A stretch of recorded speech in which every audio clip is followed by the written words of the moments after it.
just surprised it's you. Salut les amis, bienvenue sur FryHD, la chaîne où on parle moto, Harley Davidson et plus particulièrement de mon Road Glide spécial, puisque c'est ma moto. Aujourd'hui je vous présente ça. C'est un CarPlay de la marque Carpuride.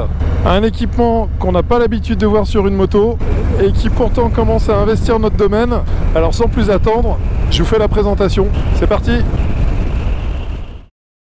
Alors, je remercie la société Carpuride pour m'avoir envoyé ce produit et m'avoir proposé d'essayer ce type de produit. Certes, moi j'en ai pas besoin sur ma moto puisque j'ai déjà un écran multimédia qui me permet de faire déjà pas mal de choses. Je vais pas rajouter un deuxième écran, néanmoins je me suis dit que ça pouvait certainement en intéresser certains d'entre vous. Et notamment comme on le voit sur cette photo, sur le packaging, voilà.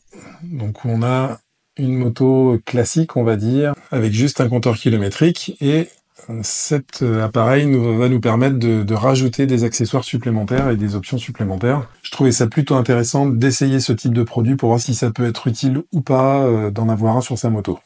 Alors déjà, on va regarder au niveau du packaging et de la qualité globale du produit. Et puis ensuite, je vous ferai une petite description de ce produit-là. Je l'installerai sur la moto et même si ce sera provisoire, on fera un essai d'abord dans le garage pour voir comment ça fonctionne, et puis ensuite on ira sur la route pour voir si c'est pratique ou pas à utiliser également sur la route. Tac. Alors, voilà, donc le packaging, je trouve qu'il est plutôt propre, hein. Toutes les informations qui se trouvent dessus sont assez claires. On voit que c'est un CarPlay, qu'il est étanche, IP67, qu'il est compatible Android Auto, qu'il est Bluetooth, et puis on a un petit visuel, voilà, avec l'écran.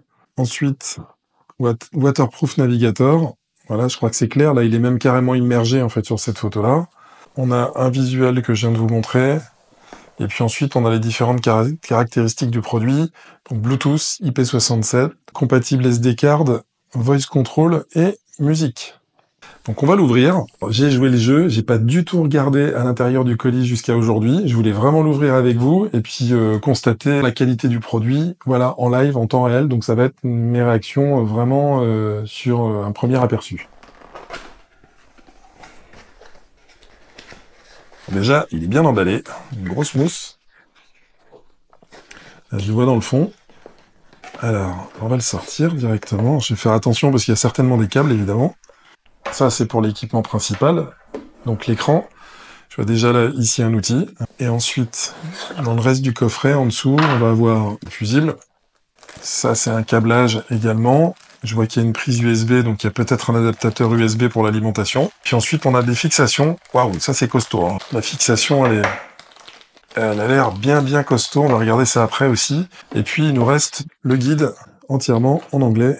Si tu ne parles pas anglais, je te conseille de prendre ton téléphone et d'activer la fonction traduction. Ok, on va regarder après.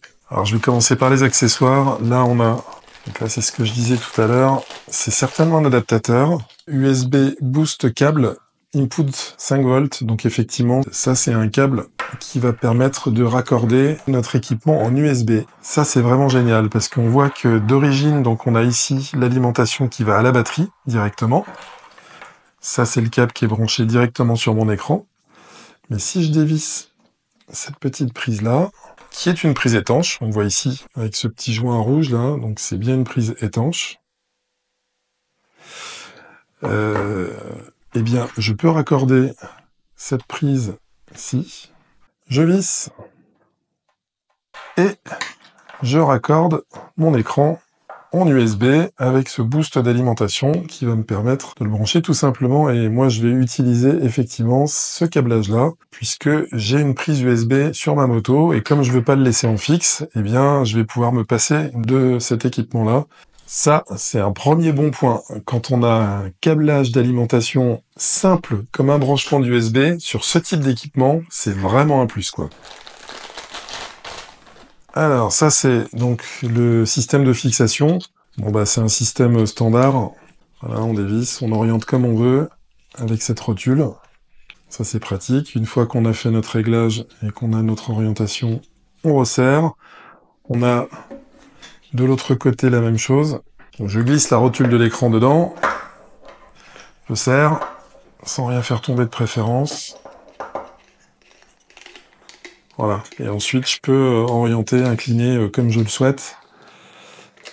On va pouvoir l'adapter vraiment dans toutes les positions. Donc là, je m'inquiète pas du tout. Pour l'installation sur la moto, ça va être relativement rapide. Bon, là, il y a un petit film de protection également sur l'écran que je vais laisser. Mais la dalle, elle a l'air très très belle quand même, malgré ce plastique supplémentaire. On a ce retour également là qui permet d'isoler de la lumière pour éviter d'avoir des éclats et des reflets trop importants. Ça, on verra à l'usage quand on roulera sur la route.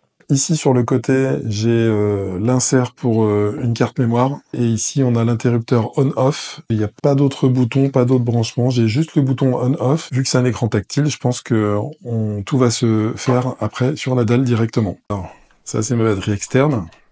Je vais raccorder l'alimentation dessus. Je vous montre que je triche pas, hein. Il s'allume directement. Voilà. Display off, c'est pour l'écran, j'imagine.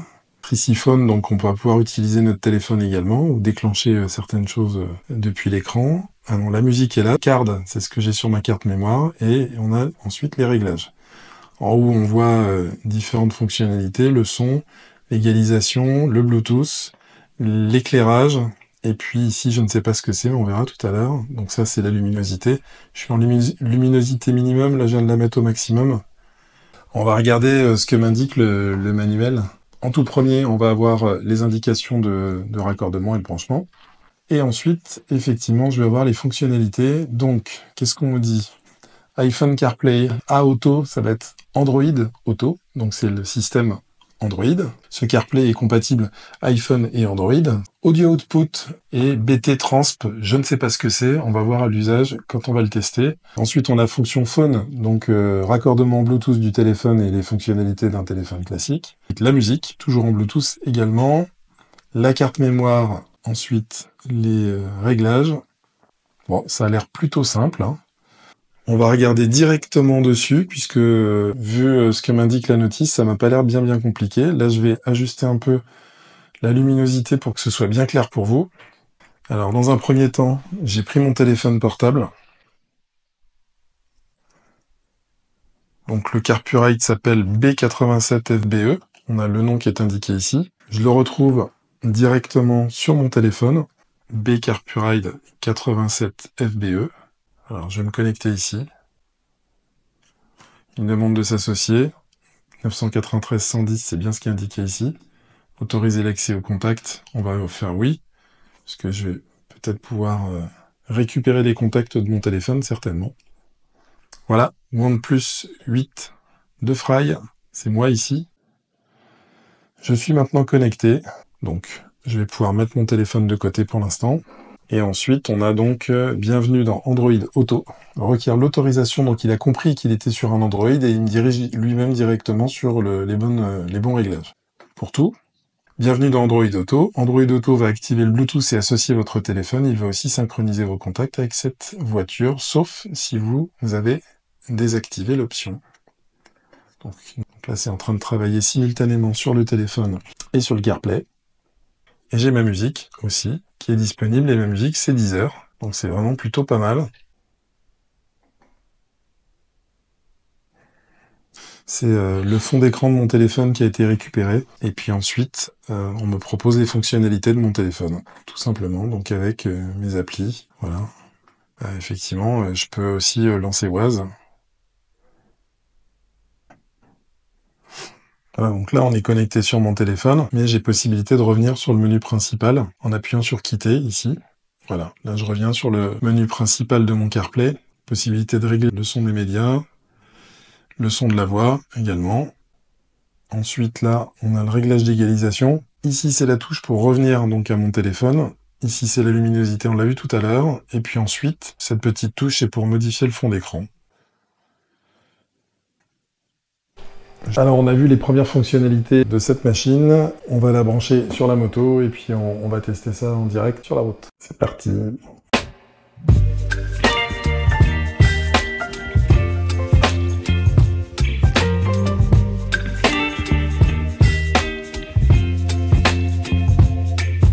Après cette petite photo instagrammable, on va regarder ce qu'il en est de ce CarPlay CarPuride que j'ai installé sur la moto en quelques minutes. C'était hyper rapide. Là, je vous montre le raccordement électrique. Je l'ai branché ici en fait sur ma prise USB, comme il y a ce petit adaptateur USB dont on a parlé tout à l'heure.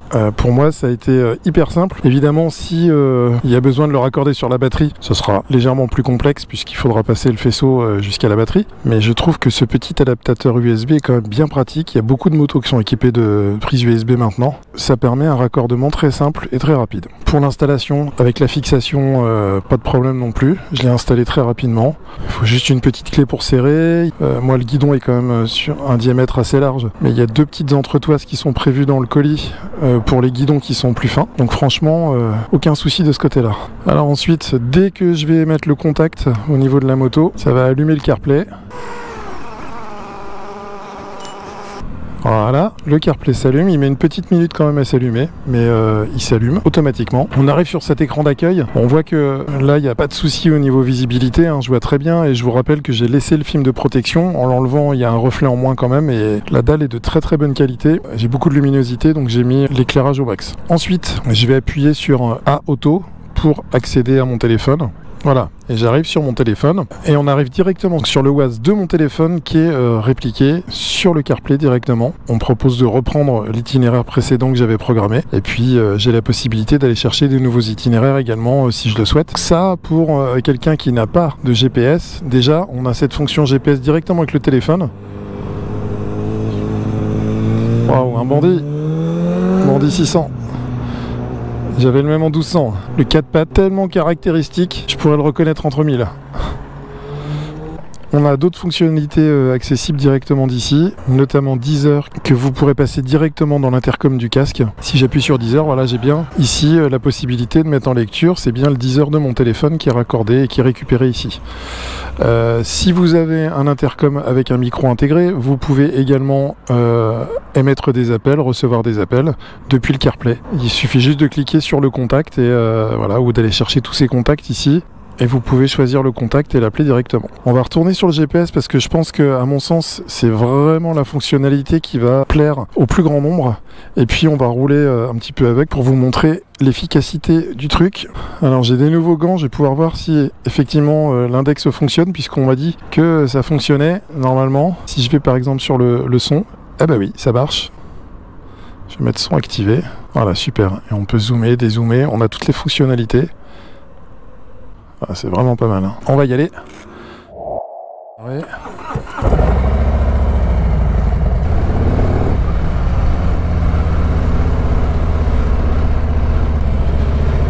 Voilà, la qualité de la dalle est très très bonne, hein. Avec le soleil qui brille pas mal là par moment et elle est toujours lisible, il n'y a pas de souci.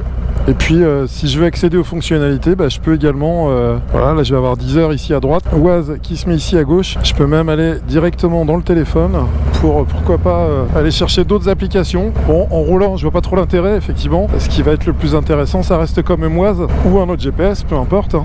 Et donc là, je suis revenu dans mon téléphone, donc j'ai la possibilité d'aller chercher une appli. Et à tout moment, je peux revenir sur WAZ ou sur une autre application qui sont pré-programmées ici en raccourci. C'est WAZ, Deezer. Alors ça peut être Spotify si vous avez Spotify bien sûr. Les contacts également et la messagerie aussi, puisque si on m'envoie un message, je vais recevoir le message directement sur l'écran de mon CarPlay. Et ça c'est pas mal, parce que même si on peut pas répondre, c'est toujours intéressant de voir qu'on a pu recevoir un message. Donc là pour revenir sur WAZ, il suffit simplement de appuyer ici. Tac, et WAZ se remet en place directement.